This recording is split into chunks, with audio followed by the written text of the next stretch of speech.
Paz do Senhor, meus queridos. Glória a Deus. Nós estamos encerrando hoje o estudo do livro de Neemias, capítulo 13. E como foi bênção do Senhor, né? Foi uma grande bênção. Foi maravilhoso. E eu amei, né? Ter essa oportunidade de fazer esse estudo. E eu espero que você também, né? Seja grato ao Senhor e que essa sede, que esse desejo de nós estarmos estudando a palavra do Senhor e nos aprofundando nela, esteja sempre latente, né, nos nossos corações. Que o Senhor, Ele acrescente a fome pela presença dEle, a fome nós conhecemos mais do Senhor, em meditarmos e aprendermos na sua palavra, e a fome também de estarmos em oração na presença do Senhor. Amém? Então, esse capítulo 13, ele traz uma espécie de final surpreendente para o livro.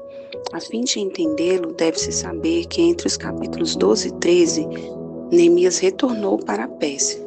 À primeira vista, a frase naquele dia, no versículo 1, pode parecer que faz referência ao dia da dedicação descrito há pouco.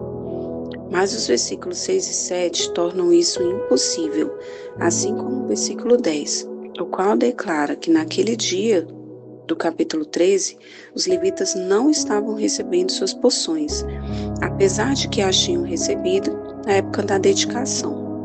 Então Neemias retornou para a Pérsia entre os capítulos 12 e 13, e naquele dia, após o seu regresso, descobriu o que passou a ser o final surpreendente desse livro.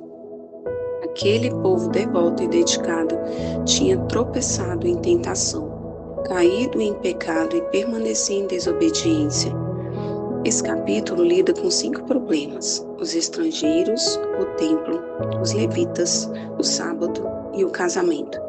Mais especificamente, registra a separação dos estrangeiros, a purificação do templo, a restauração dos levitas, a aplicação do sábado e a condenação dos casamentos mistos. A primeira área de apostasia para o povo foi o seu relacionamento com estrangeiros. Embora o capítulo 9 declare que a geração de Israel se apartou de todos os estranhos, o povo mais uma vez permitiu estrangeiros em sua congregação. Relacionamentos entre o povo judeu e os não-judeus na terra fizeram com que os israelitas violassem o mandamento divino. A segunda maior área de apostasia nesse capítulo foi o fato de o sumo sacerdote ter permitido que um inimigo do Senhor vivesse na casa de Deus. Eliasibe era o sumo sacerdote. Tobias foi um dos homens que tentou interromper a construção do muro. Eliasibe permitiu que Tobias se instalasse na câmara grande do templo, que havia sido usada para armazenar grãos e outros produtos. Na verdade, Tobias havia recebido acesso a vários cômodos do templo. E aí, no versículo 6 e 7, nós vemos que Neemias retorna para Jerusalém.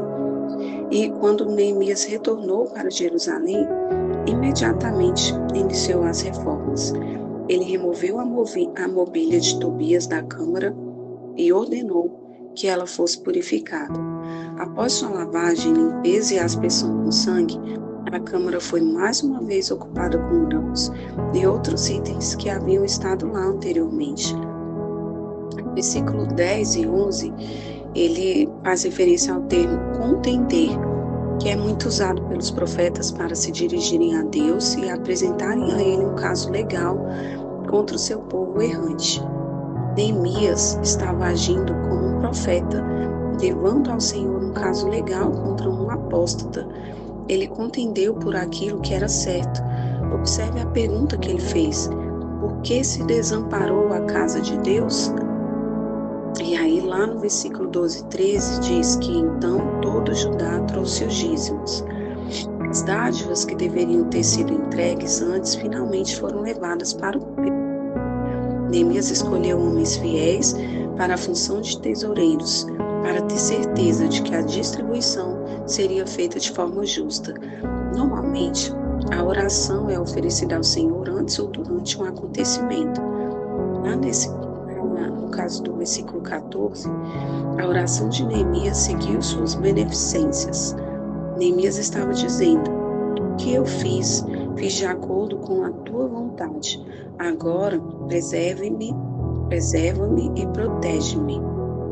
Outra dificuldade que Neemias enfrentou diz respeito ao sábado. Nesse dia da semana, o povo judeu em Judá estava trabalhando.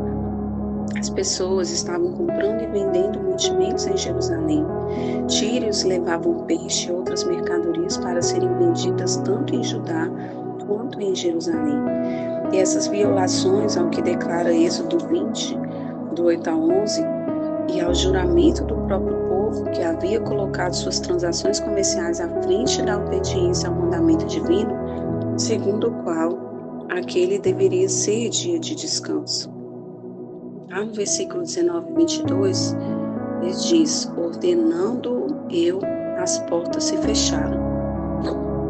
Neemias mandou que as portas fossem fechadas de sexta à noite até sábado à noite, colocando até mesmo seus próprios servos como guardas. Quando os negociantes e os vendedores ficaram do lado de fora do muro, Neemias avisou-lhes que, se ficassem por ali novamente no sábado, ele mesmo iria atacá-los. Temerosos pela ameaça do exército de um só homem, os negociantes partiram. O problema de os judeus se casarem com estrangeiros tinha sido tratado 30 anos antes por Esdras. O povo, então, tinha feito um concerto, jurando que nunca mais faria isso. Nesse caso, Neemias encontrou filhos resultantes dos casamentos mistos, os quais não sabiam falar hebraico, a língua das escrituras. Sem o conhecimento do hebraico, essas crianças não podiam aprender a ler em casa, nem adorar o Senhor no santo templo.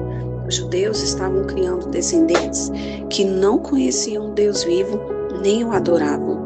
O ataque de Neemias aos judeus que se casaram com não-judeus foi confrontador, direto e até mesmo brutal.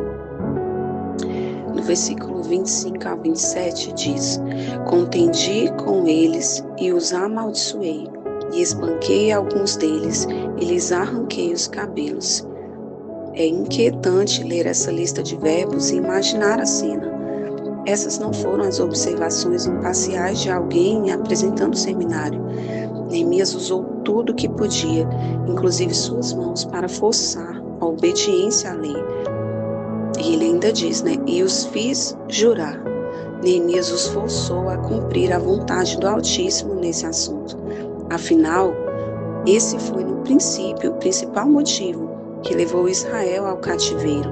Neemias não podia simplesmente permitir que um desastre assim voltasse a acontecer. Até mesmo Salomão, apesar de sua grandeza e do amor de Deus por ele, cometeu pecado, em grande medida nesse aspecto.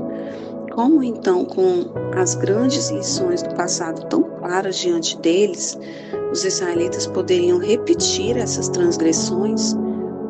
Lá no versículo 28 e 29 diz: pelo que o afugentei de mim. Essa ação foi contra o mais proeminente ofensor, o neto do sumo sacerdote Eliasibe. Este jovem tinha casado com a filha de Sambalate, o governador de Samaria e o arqui-inimigo do povo judeu. O matrimônio foi particularmente ofensivo, porque formava uma aliança traiçoeira com os adversários de Israel e comprometia a pureza do sumo sacerdócio. Por causa da seriedade dessa ofensa, Neemias agiu de forma dramática. Ele expulsou o jovem da comunidade, orando para que Deus se lembrasse dos que tinham desonrado o sacerdócio. No versículo 30 e 31, ele diz: assim os limpei de todos os estranhos. O testemunho de Neemias foi fazer tudo o que sabia para promover a justiça no sacerdócio e entre os levitas, incluindo as suas ofertas e o seu serviço. E as últimas palavras de Neemias registradas, ele diz: lembra-te de mim para o bem. Poderiam servir como as últimas palavras de qualquer pessoa de fé. Meu Deus, que forte, né, amados? Mas é isso. Glória a Deus, uma palavra do Senhor. E queria te convidar agora, nós fazemos uma oração. Pai, nós te louvamos, Deus, por essa palavra, por esse estudo. E clamamos ao Senhor, ó Pai, que em nome de Jesus, o Senhor nos ajude, Deus, para que possamos compreendermos a necessidade, Senhor, de estarmos em contínua vigilância diante da Tua presença, a mantermos, Senhor, a nossa vida contigo diariamente, o nosso relacionamento com o Senhor, a santificarmos, Senhor, as nossas vidas e nos separarmos do mal e de tudo aquilo que entristece o Teu Espírito Santo e a Tua presença, Senhor. Que possamos ser fiéis a Ti, ó Pai, também, Senhor, nos nossos dízimos, no nosso sustento para o ministério. Que em nome de Jesus tenhamos um coração agradecido e possamos reconhecer que tudo aquilo, Deus, que nós conquistamos foi porque o Senhor esteve conosco.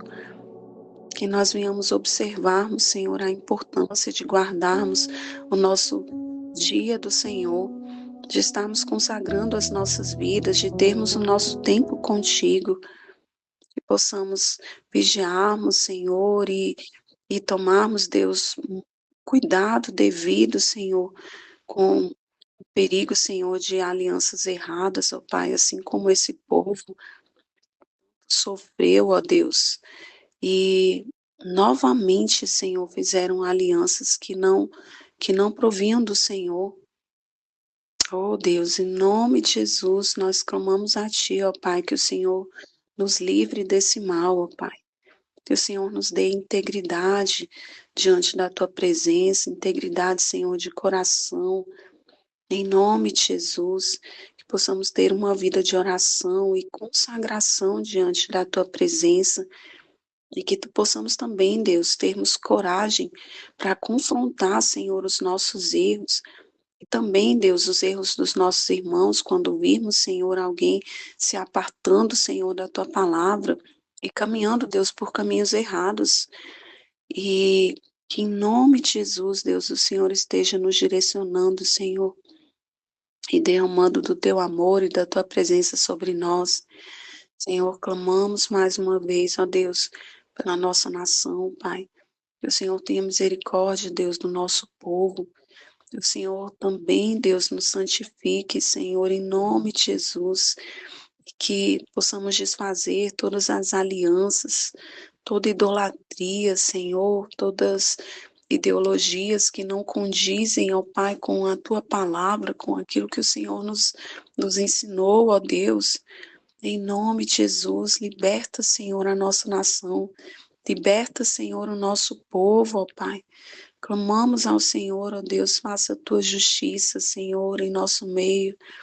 Faça a Tua justiça, Senhor. E que em nome de Jesus, Deus, nós possamos declarar, Senhor, a cada dia que o Brasil é do Senhor Jesus. O Brasil é do Senhor Jesus. Reina sobre nós, ó Pai. É o que nós clamamos. Em nome de Jesus. Amém.